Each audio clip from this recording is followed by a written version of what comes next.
Hi guys, so I'm really sorry this is a chapter 2 review of S1. I did a video that was 15 minutes long and I wouldn't upload to YouTube or anything since it was too long, so let me just quickly rush through this. You can like pause, do the questions by yourself. I really do not mind. But anyways, these are the formulas. You just need to know that Q1 is the same thing as lower quartile and Q3 is upper and median is Q2. And you use this when there is an odd number, so let's say 11 and 3. This is used for linear interpolation. There will be plenty of questions that are below there that I did. And variance and standard deviation, the only difference is that standard deviation is the square root of this part of the variance. And so if you want to like keep up, I know we did this for homework, but anyways, I'm just gonna rush through this, so since you know what we're doing.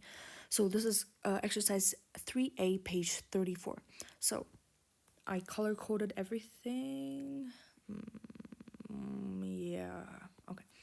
So we're gonna skip part A because part A is to do with chapter 3. We're doing chapter 2 now, and I just want to you to focus on that. So to find the mean, you probably know how to do the mean. I'm not gonna explain this in detail, but you get 10.43, 403.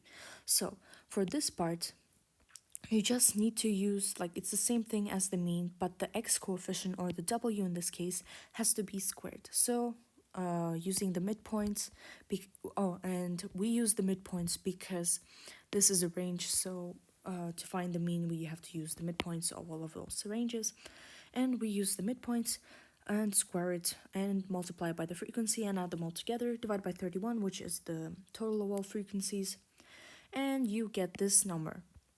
And you substitute it into the standard deviation formula, and you minus it to the with the mean squared, and you get this wonderful number. Yay! So we have the mean and the standard deviation here. Okay.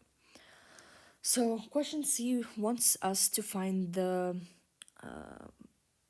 lower quartile. So since we don't know the position of the lower quartile, we have to find it using this formula, which was in the formulas above. So, and we get 8. So we have to use, we always round up. So imagine you have like a pizza and you have a part of a pizza and you say, no, I have one pizza. But in reality, you have two pizza because this still is considered as a pizza. So the same thing here. If it would be 7 point, let's say 0.2, it'll be still rounded up to 8 because there's still this decimal point, which cannot be neglected in this point. And we have this, we find the cumulative frequency, so we just add this together and we get 12, so that will be one of our boundaries for the frequency side. So just to make sure, this is the frequency side, this is the number side of, or the position side, I just call it like that. And each part of the formula has a different position side. So this is the position side 1, this is position side, and this is the frequency side. So in this case, we have all the frequency parts, so we just substitute it in there: lower, lower, upper, and position. However, here we don't have the position of Q1, but we have the lower boundary of the position in the range, let's say in this case, and upper, and this is lower. Then you do all of this and you get 9. Hooray! So the next thing that the questions wants us to do is to have the mean added to one standard deviation. So it can tell you, like, for example, mean plus 2 standard deviations. So you just multiply the standard deviation by 2. But it doesn't tell us to do this, so we do this and we get 12.78, rounded to whatever, 2 decimal points. And we find where this is located.